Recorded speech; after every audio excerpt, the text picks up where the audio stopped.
Bonjour à tous et bienvenue dans cette nouvelle vidéo d'Easy Excel Query. Aujourd'hui, on continue notre exploration des listes en étudiant List Matches All et List Remove Matching Item au travers d'un exemple concret. C'est parti, allons-y.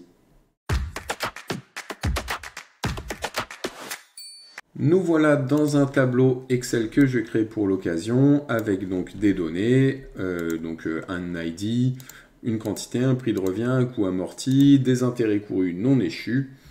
Et l'objectif aujourd'hui qu'on va avoir, ça va être de retirer les lignes dès lors que quantité et prix de revient font 0.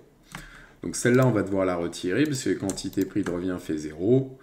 Amortized cost fait 10, mais ICNE fait 0. Donc celle-là, on la retire parce que ça fait 0. Ici, on la retire parce qu'elle fait 0. Et ici, on la retire parce qu'elle fait 0.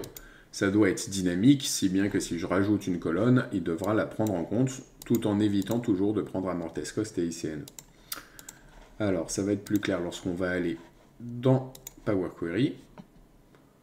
Donc j'ai un petit peu triché ici aujourd'hui pour la transformation des données. J'ai créé une fonction. Si vous voulez voir comment est-ce que je fais, allez voir ma vidéo, transformer les types de données dynamiques, ou n'hésitez pas à me poser des questions. Là, je vais juste appliquer la fonction que j'ai réalisée. Donc transfo.din.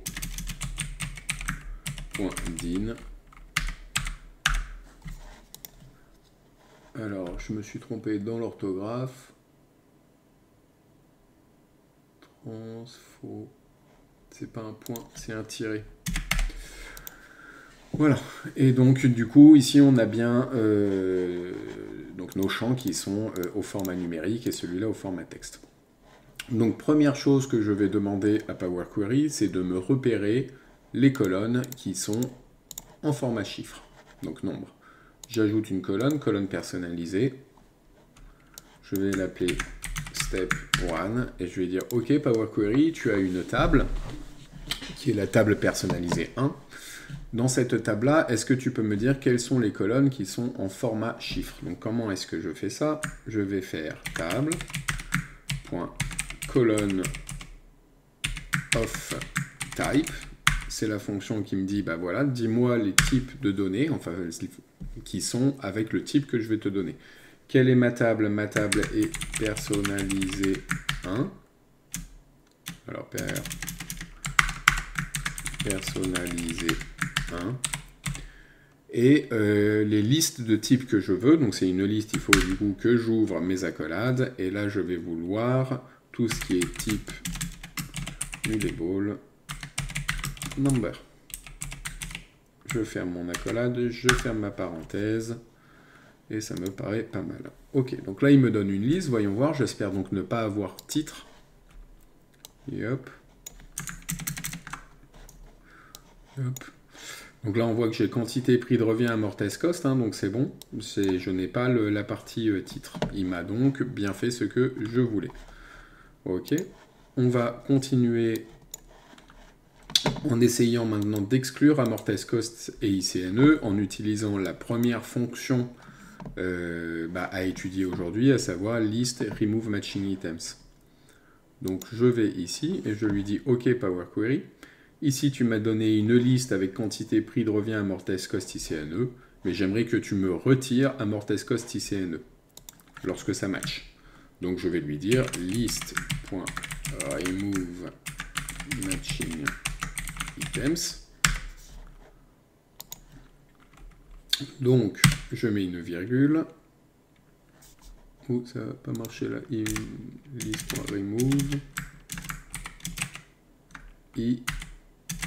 items. Voilà, on y est arrivé. Donc là, je lui ai donné ma première liste, qui est donc quantité, prix de revient, amortized cost, ICNE. Et dans cette liste-là, j'aimerais qu'il me retire amortized cost et qu'il me retire ICNE.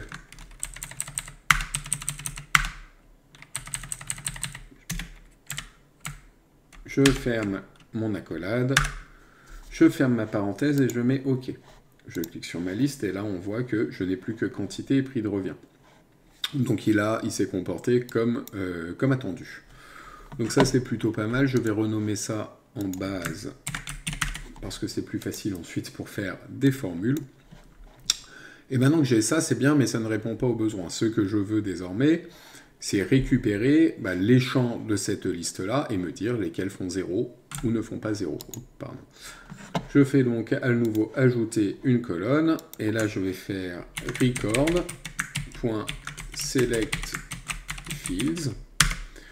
Donc, qu'est-ce que je veux comme record? Je veux ça. Quels sont les fields as any, donc finalement la liste de champs que je veux?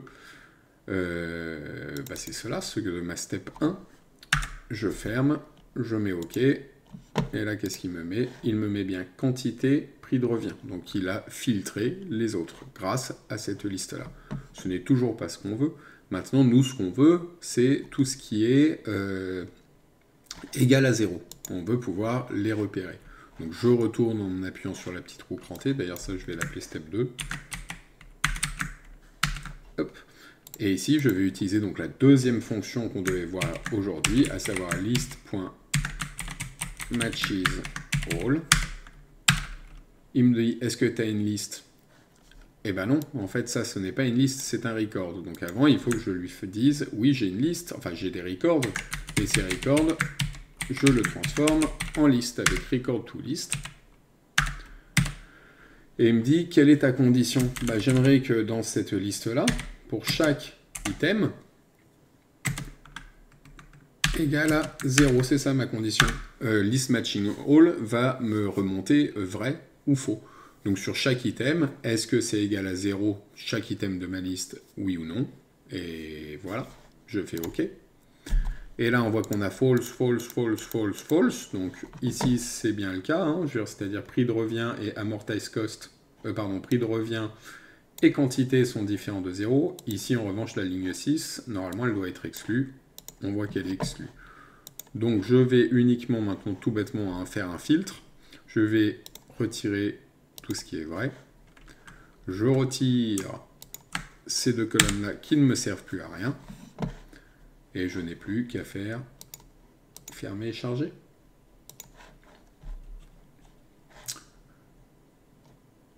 Allez, il charge. Là, il me met connexion uniquement, c'est mes paramètres. Donc je lui dis tableau, ou tu vas me le mettre ici. Et je dis OK. Donc on a dit le 6 a bien été sorti. Le 20 a bien été sorti. Le 26 a bien été sorti. Super. On a dit également qu'on voulait que ce soit dynamique. Hein. Donc du coup, je vais juste faire un petit copier ici pour qu'on ait la trace de ce qu'on voulait sortir.